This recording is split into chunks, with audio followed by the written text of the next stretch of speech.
Merci Jésus pour ce matin merveilleux où nous nous retrouvons dans ta présence.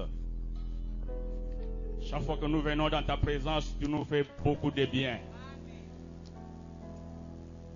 Aucun homme ne peut faire ce que tu as-tu fait pour nous. C'est avec confiance que ce matin nous nous approchons de toi.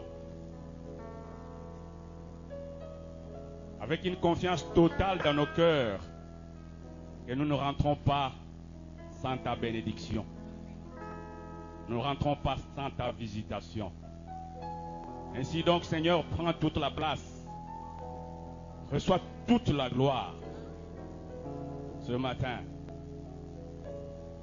Que ce culte te rende gloire et que tu daignes bénir ton peuple. Manifeste-toi, le Dieu véritable, et bon, et puissant, et saint, et fidèle. Au nom de Jésus, notre Seigneur. Amen. Je vous prie de rester debout et nous allons lire la parole de Dieu dans Josué.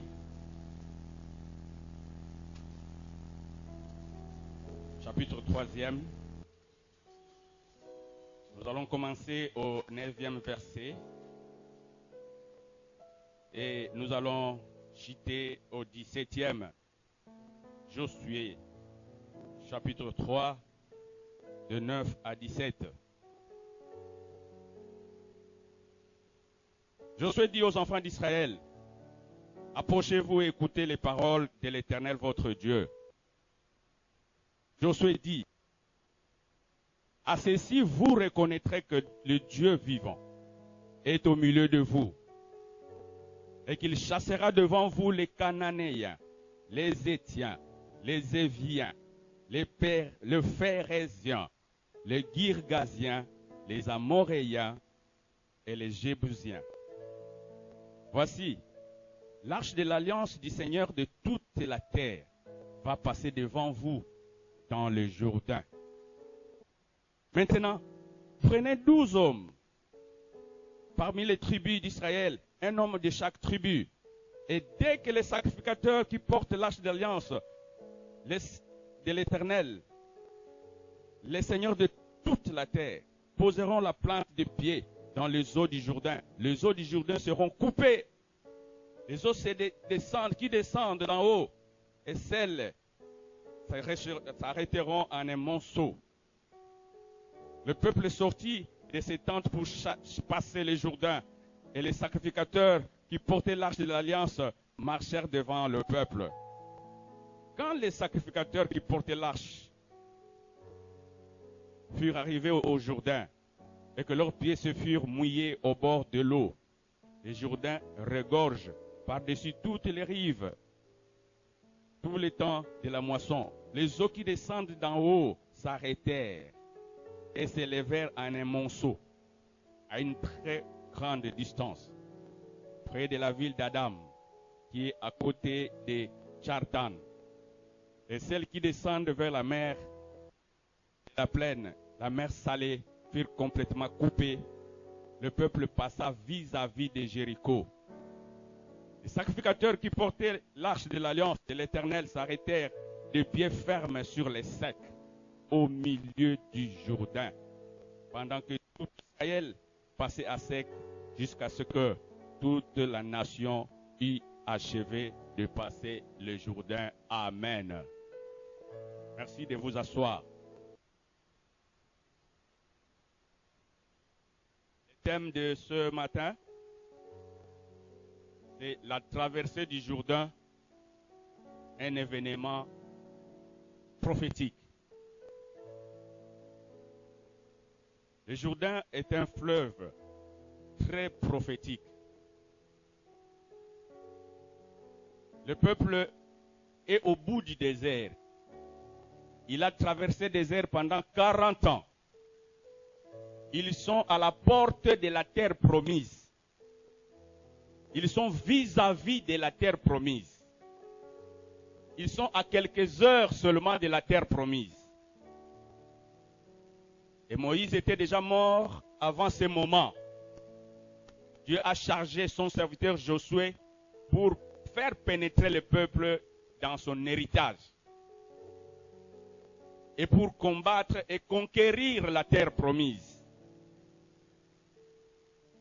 Mais entre les déserts qui est en train de se finir, les chemins du désert s'arrêtent et on peut voir de loin la terre promise. Mais pour accéder à cette terre promise, pour accéder à ces pays riches, pour accéder à ces pays où coule le lait et le miel, il y a un obstacle. Un grand obstacle. Le fleuve Jourdain. Un fleuve gigantesque. Comment traverser le fleuve Jourdain? Le peuple était vis-à-vis de la terre promise. Il pouvait voir de loin les fruits dont on leur a parlé. Les grands fruits. Rappelez-vous, dans les déserts, pendant 40 ans, ils n'ont pas mangé de fruits. Aucun ananas. Aucune mangue. Dans les déserts, il n'y a aucun arbre fruitier. Mais là, ils étaient face à un pays où il y avait toutes ces choses. Ils pouvaient les regarder de loin. Mais ils n'avaient pas encore le moyen de toucher. De posséder de ça. Parce qu'il y avait devant eux un obstacle. Le Jourdain. Comment passer ce fleuve Jourdain? Comment arriver dans la terre promise? Mais le Dieu de toute puissance, le Dieu de leur père Abraham, Isaac et Jacob, le Dieu qu'ils servaient était un Dieu tout puissant. Devant lui, il n'y a aucun obstacle. Devant le Seigneur, il n'y a aucun obstacle. D'ailleurs, Dieu fait de tous les obstacles un chemin. Et là où ils voyaient un obstacle, Dieu était en train de tracer un chemin pour eux. Il a donné des instructions à Josué. Et en suivant ces instructions, le peuple est passé dans cet obstacle. Pas même contourner cet obstacle. Pas chercher à fuir cet obstacle. Mais pénétrer cet obstacle. Parce que le Dieu Tout-Puissant venait d'effrayer un chemin. Là même où il y avait les grands obstacles. Dans votre vie, si vous avez le Dieu du ciel comme Dieu, il peut transformer tous vos obstacles en chemin.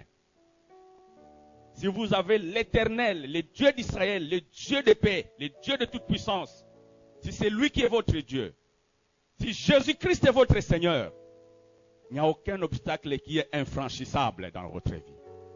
Ils sont passés. Et là, ils ont commencé à vivre les vrais jours. C'est un passage d'une situation à une autre. Le désert dans le pays promis, c'est un passage. C'est un grand événement pour Israël. Et Dieu a dit à Josué, faites un monument. N'oubliez pas cet événement. Rappelez-vous toujours de cet événement. Dans le texte que nous venons de lire, Josué explique que c'est à partir de cet événement que vous saurez que le Dieu qui vous a fait traverser ce fleuve est capable de chasser tout ce peuple qui possède le pays où vous allez entrer. Les Éviens, les Phérésiens, les Amoréens ne peuvent pas résister à ces dieux. C'est un signe. Le fait de traverser le désert, c'est un signe qu'il va faire de grandes choses pour vous. Il sera avec vous. La traversée du Jourdain, c'est un événement prophétique, un grand événement pour le peuple. Mais l'histoire du Jourdain ne s'arrête pas là. Dans 2 Rois chapitre 2, le prophète Élie, un grand prophète en Israël, un homme qui a combattu pour Dieu, un de ces hommes dont on peut dire véritablement, qu'on peut appeler véritablement homme de Dieu. Véritablement homme de Dieu. Il a défié des rois. Il a défié des armées. Il a combattu pour Dieu. Il est à la fin de sa mission. Dieu veut le prendre pour qu'il aille se reposer auprès de lui. Il lui dit, prends Josué, prends Élisée. Prends-les comme ça, il va travailler à ta place. Mais le jour de son départ, son fils spirituel Élisée ne voulait pas les laisser. Il lui dit, je pars à Bethel, est-ce que tu peux rester ici?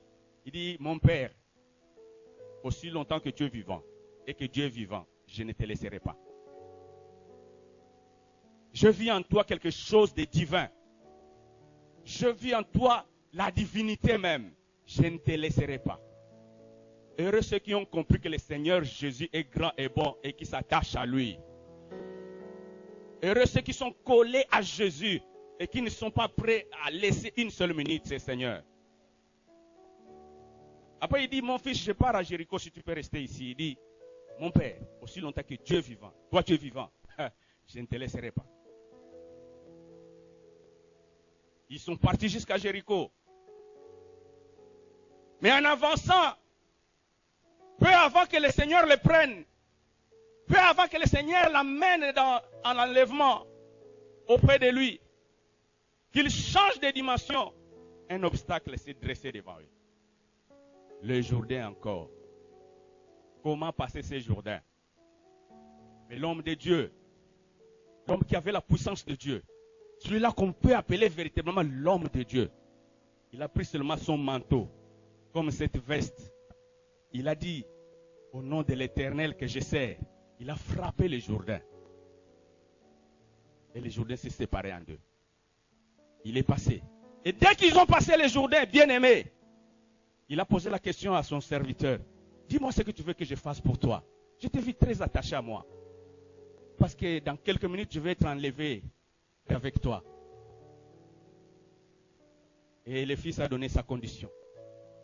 Et pendant qu'il parlait encore, un char de feu venu d'Israël et descendu vers là, et des chevaux de feu ont ramassé le prophète dans un tourbillon et l'a amené dans les cieux.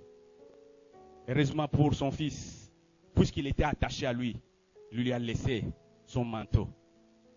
Il savait que ça que lui aussi à son tour va séparer les eaux du Jourdain. Alléluia. S'attacher à Jésus. S'attacher à Jésus. Afin que vous viviez pleinement la vie de Dieu. Ce qui me touche, c'est quoi? C'est qu'avant que Dieu ne le prenne, il devait traverser le Jourdain.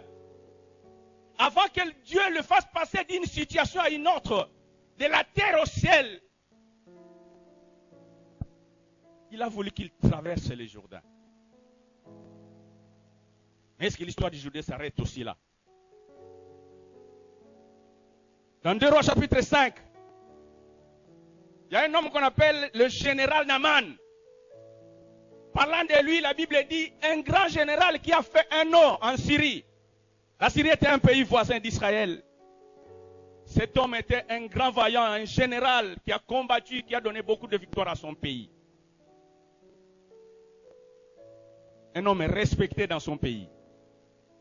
Un de ces gens qui ont un palmarès rempli. Un de ces gens dont, quand vous citez les noms, tout le pays connaît. Mais la Bible dit, malgré cette renommée, il était malade. Il était lépreux.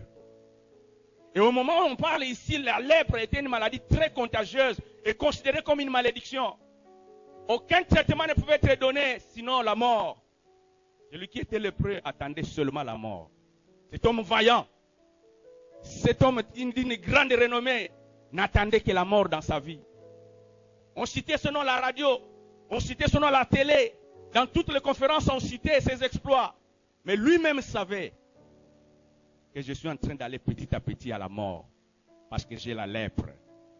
Laissez-moi vous dire, frère, peu importe le nom que vous pouvez porter, peu importe la renommée que vous pouvez avoir, si vous avez le péché en vous, vous avez la mort avec vous.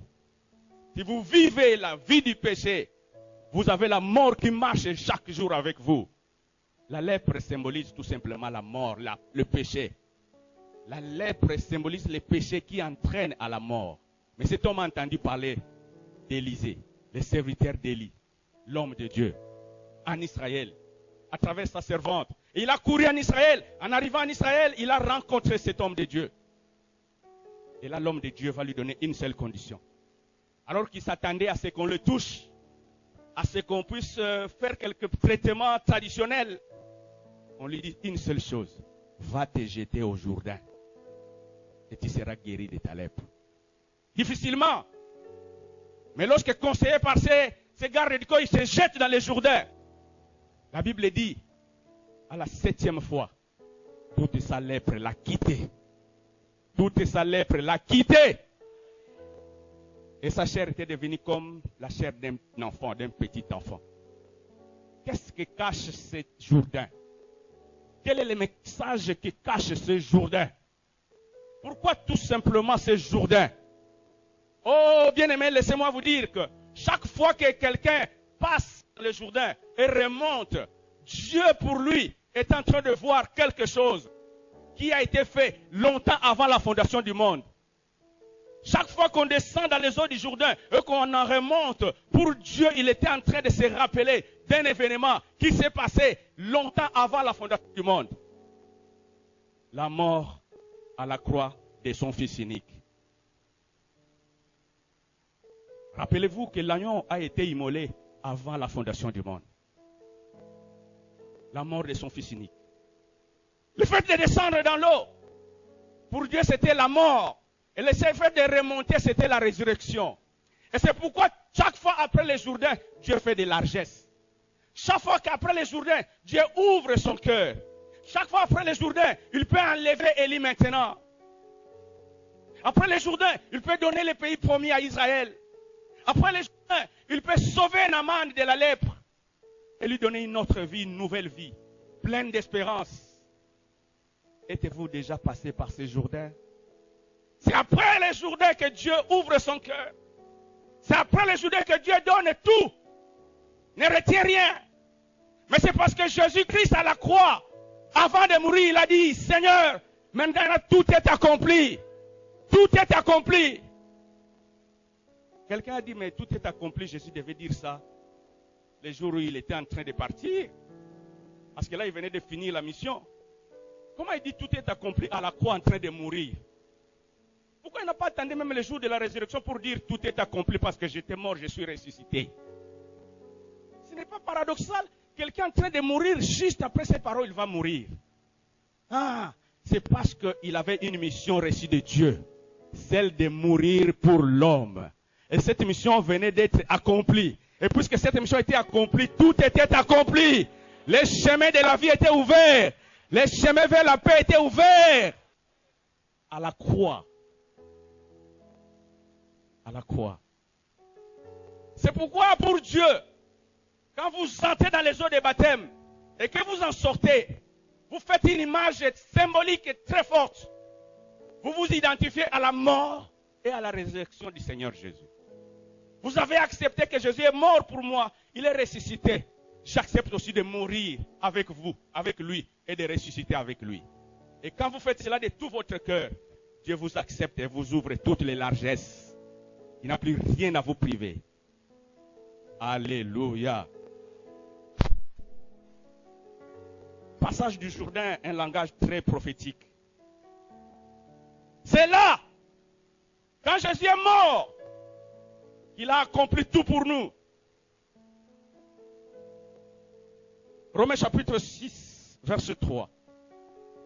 Ignorez-vous, frères, que nous tous qui avons été baptisés en Christ Jésus, c'est à sa mort que nous avons été baptisés. Ignorez-vous, frères, que nous tous qui avons été baptisés en Christ Jésus, c'est à sa mort que nous avons été baptisés. Le verset 11 dit ceci. Ainsi vous-même, regardez-vous comme morts au péché et comme vivants pour Dieu en Jésus-Christ. Regardez-vous comme morts au péché. Ayant accepté que Jésus est Seigneur pour vous, vous devez vous regarder comme morts au péché et vivants pour Dieu. Vous devez mourir au péché, mourir à cette vie, mourir à la chair. Pas cette chair ici, mourir à votre chair. Mourir à vos penchants charnels, mondains. Mais laissez-moi vous dire, si quelqu'un est mort, la convoitise est finie. Si quelqu'un est mort, si vous avez un cadavre chez vous, et que cet homme était un grand voleur dans votre famille, et qu'on vient de le sortir de la morgue et on met dans votre maison, Même s'il était voleur avant, comme puisqu'il est mort, vous pouvez laisser votre argent et partir. Faites même 10 ans. Vous allez rentrer, il n'a pas touché à votre argent parce qu'il est mort. Si c'est votre ennemi qui est mort et que vous craignez les poisons, jamais vous allez prendre les verres, laisser, et vous allez faire un besoin et revenir et prendre encore les verres là où il est. Parce que vous ne croyez pas en lui, c'est votre ennemi. S'il est mort, vous pouvez laisser votre verre et partir même en voyage. Vous allez trouver, il n'a pas mis du poison parce qu'il est mort. Si quelqu'un a envie ta femme ou ton mari, et tu as peur, il peut te ravir ton mariage. Oui, mais s'il est mort, tu peux lui laisser ta femme là et ou ton mari. Il ne touchera pas parce que toute la convoitise est morte. Regardez-vous comme mort au péché. Est-ce que vous êtes mort au péché? Est-ce que vous êtes mort à cette vie?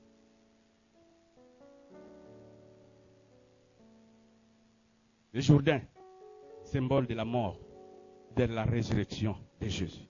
Le Jourdain, c'est un symbole d'un passage d'une vie à une autre.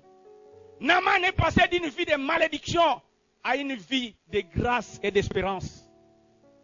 Élie est passé d'une vie terrestre à une vie céleste. Par les passages du Jourdain.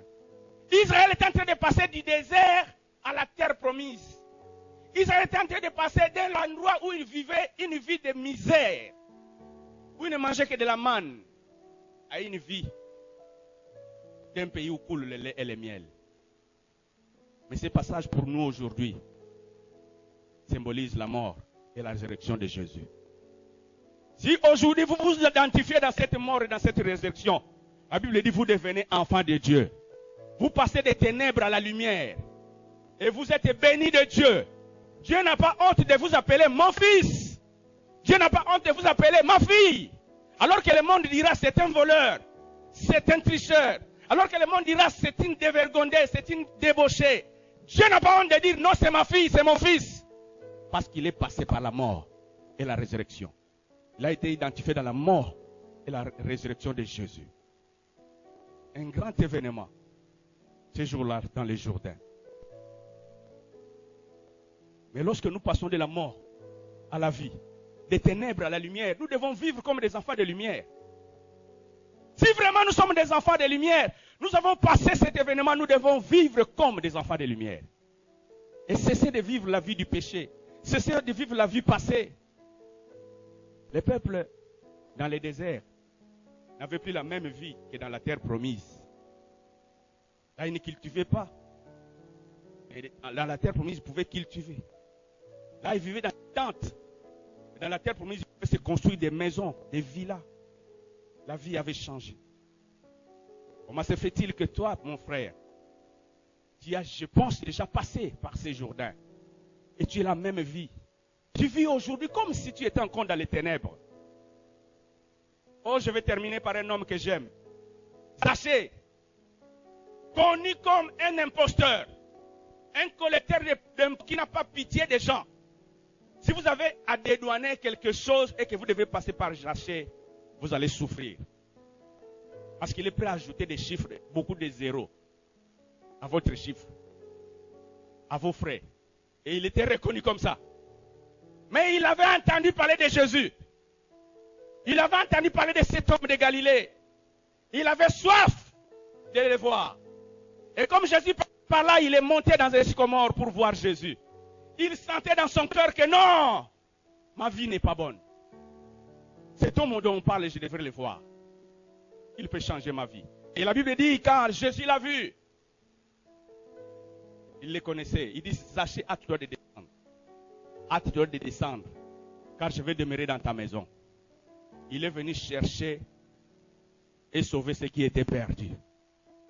Ils ont l'appelé l'ami des gens de mauvaise vie. Parce qu'il était le médecin qui soigne les malades. Si tu es malade encore ce soir, viens à Jésus. Si tu es encore malade, le péché te tourmente, viens à Jésus. Si tu es comme Zaché, tu ajoutes des zéros dans tous les chiffres, viens à Jésus. Et bien aimé, dans tous les magasins que vous entrez, si vous lisez dans la facture qu'on va vous donner après avoir acheté quelque chose, on dit toujours, les marchandises achetées ne sont ni échangées, remises. Bongo, c'est Koti. Quand l'argent est empoché, personne ne veut encore sortir. Mais ce jour-là, Sacha dit à Jésus, Seigneur, je vais rendre les biens que j'ai volés. Si j'ai pris à quelqu'un une chose, je vais rendre fois 4. Je vais retourner, passer de la mort à la vie, bénédiction. Avez-vous, Jésus est là ce matin. Est-ce que vous êtes mort ou vous êtes vivant? Les bénédictions de Dieu, héritez les promesses de Dieu, vous devez mourir à vous-même. Et commencer à vivre pour Dieu. Vivre pour Dieu. Dans Acte 21, Jésus-Christ est en train de dire à Paul, à l'apôtre Paul, je t'ai attiré du milieu de ce peuple et du milieu des païens. Et je t'envoie vers ces païens, afin que tu leur ouvres les yeux, qu'ils passent des ténèbres à la lumière. Pour qu'ils passent des ténèbres à la lumière. De la puissance de Satan à Dieu. Pour qu'ils reçoivent à moi le pardon de péché. Et l'héritage avec les sanctifiés. Il y a un héritage qui attend ceux qui sont passés par les Jourdains.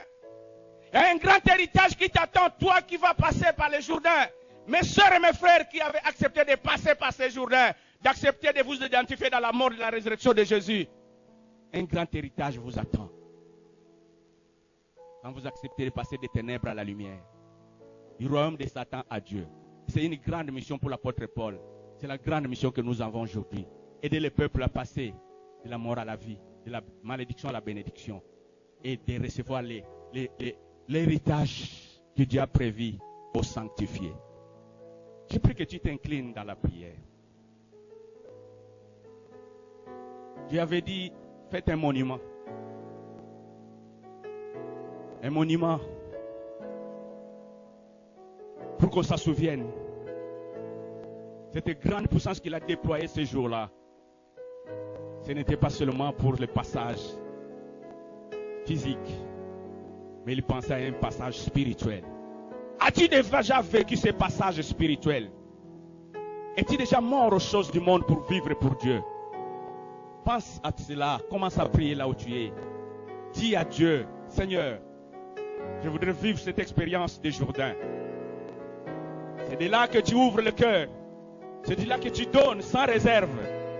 Laisse-moi vivre cette expérience du Jourdain. Mourir aux choses de la terre. Comme Zachée.